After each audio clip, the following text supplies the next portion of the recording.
What is going on? That is the consensus right now in the aviation industry.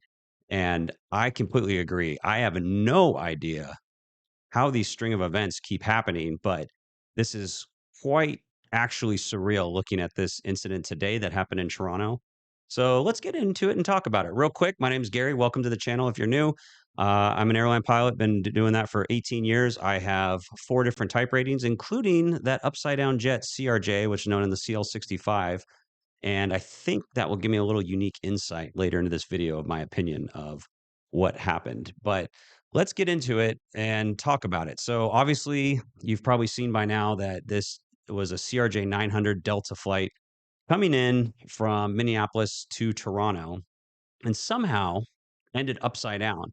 Now, I'm in a Facebook group with the rest of pilots at my company, and the first thing everybody kept saying is, "What in the world? Like, how we've never seen, at least that I don't remember ever seeing a plane that's been upside down like this." I mean, it looks right out of a movie set. So we're going to talk about what happened. We're going to review the weather. We're going to go over the passenger do's and don'ts based on what I've already seen. And again, I'm not trying to scold here. I'm just trying to educate. Okay, that's it. I'm not trying to put anybody down. I'm not trying to talk down. I'm just saying, look, next time may save a life. Okay, so that's it. And then the media's misinformation. Like, this is just, I can't. I turn on CNN for a second and I hear I wrote it down here. I'll tell you in a second. I hear the dumbest statement I've probably ever heard. And I'm like, these are the so-called experts. So I'm going to give you the source from somebody that's actually in the industry that does this. Because it's frustrating when you know what you're talking about and you hear other people on TV spewing absolute nonsense. And at least that way I can kind of counter the news's misinformation. We got a newly uncovered video that kind of goes exactly what I was thinking. Didn't even get a chance to really form an opinion, but that will kind of show my opinion of maybe what happened. And if you get value of this video, I always forget to ask to like and subscribe. So if you don't mind, if you're getting value of this video, hit the like button and consider subscribing. All right, let's get into this. And I'll have to apologize in advance. I'm just getting over a sickness. I don't know if it's a norovirus or what I got, but it's been lingering, and so my throat might be a little off. But I'll do my best. Okay. So, first off, let's review the weather. All right. I did this decoded for you. I don't want to do it raw. That's like for somebody that doesn't know, it's like reading the Matrix. So, this is decoded. But really, the two important things here that we need to focus on is the wind and that blowing snow. Those are the two things. Visibility and the rest of that, I don't think has much of a difference at all. But this was the weather right about the time of the incident. And the winds, they were landing 2-3 from everything that I read. Can't confirm that yet, especially because it's the news. But it was 270. So the winds were at 270 at 27 gusting to 3.5. Now, the wind is the direction. So that means 270, that means it's coming straight from the west. If the runway is 23, that's 40 degrees off, if that makes sense to you. And 27 gusting to 3.5, that's fairly significant. I mean, you're not quite hitting your max crosswind because of the angle, but remember, these METARs and these, the ATIS that comes out, they usually update every hour. So at that time, it may have been 2.7. This might just be the closest reading we have, but it's Mother Nature. It can switch. So all of a sudden, it could have switched over and exceeded the max. Well, we'll get into that in a second, but just keep that in mind. 35 knots gusting and blowing snow can make a huge difference. I happen to be watching CNN and I took this note down right here.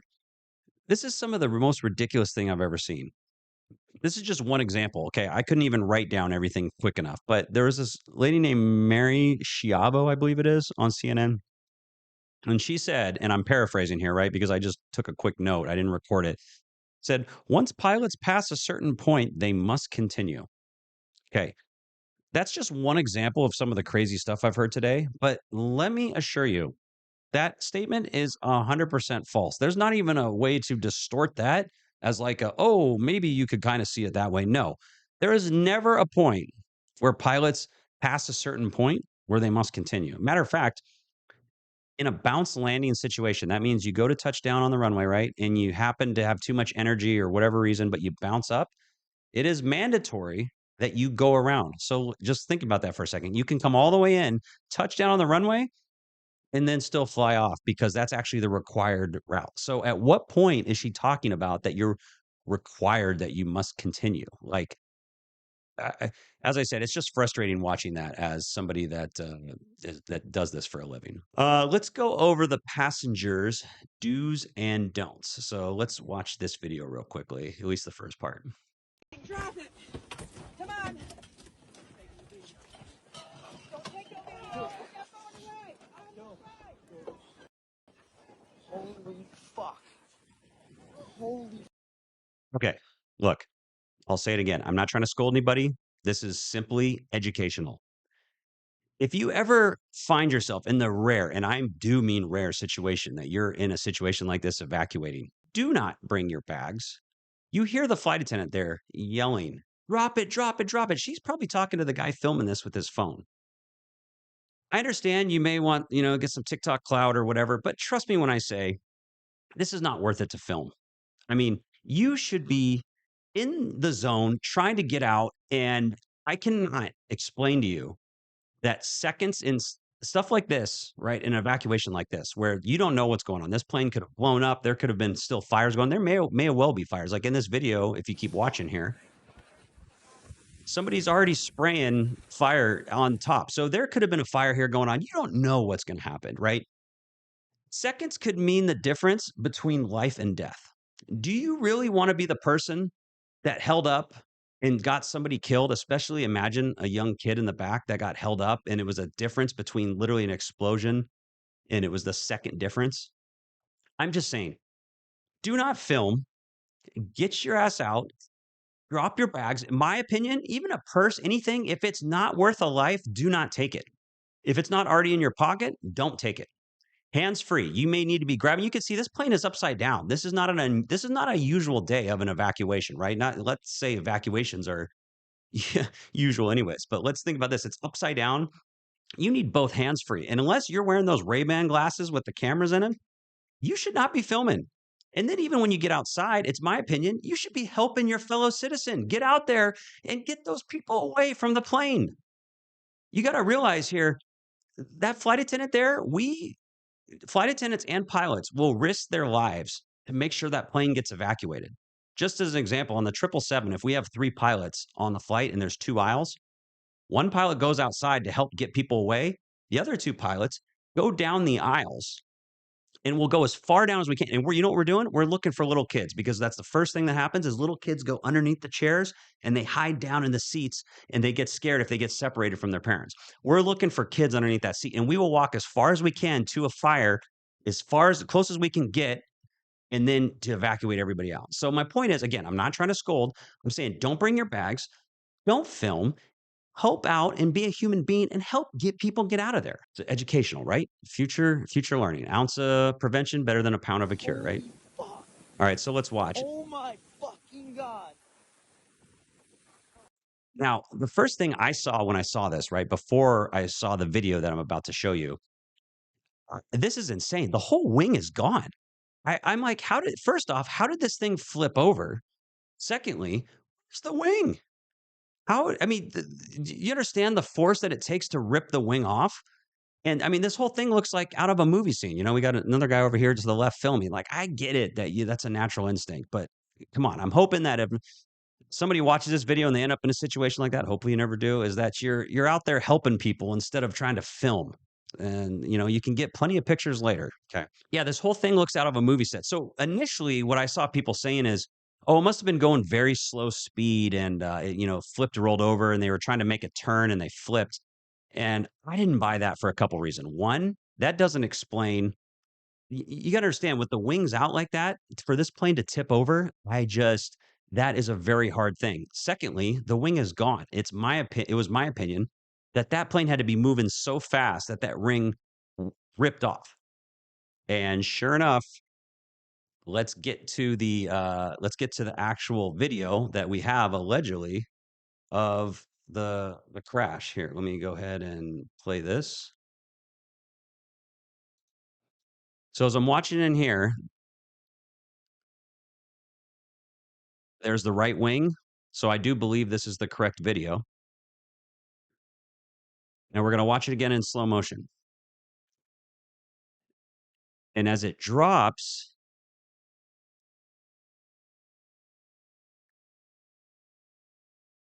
Right there is what was my opinion. I thought it was either a hard landing or the gear collapsed or a mixture of both, but we're gonna go back here a little bit. I think what happened, let me close back out of here right now. I think that the gusty winds may have shifted or gone up even stronger, and as they were trying to land, it appears to me that the airplane stalled right before and dropped out really hard. Now, that's not the best video, and the quality is not that great, but, that was one of my thoughts is that when I saw this plane flipped over, I go, "Maybe the gear collapsed." The CRJ, when I was in the sim instructor teaching this plane, one of the simulations you can do is right after you touch down, that one of the main gears collapse, but it doesn't flip over, it just drops and skids off the runway. It's very hard to control. I think what happened here is they came in and these winds were factoring in, and you could have got some wind shear, some type of change, and the plane looked like the plane stalled to me, dropped out far enough to hit hard. And I think the wingtip could have caught something on the side or the snowbank or something like that and flipped over. And that's what happened. At least in my opinion, I really am shocked looking at this, realizing that this plane hit like that, flipped over, and nobody has died. Like, I can't believe that plane didn't go up in complete flames. I don't know if the snow helped. I mean, maybe that's way out of my league on speculating, but I do know there's some people in critical condition. Now, I mean, obviously that's horrible, and I hope everybody makes a full recovery. But the fact that this many people were able to survive and the plane was in this condition to flip over and missing a wing like that, like the whole wing and the whole tail is gone. Look at that.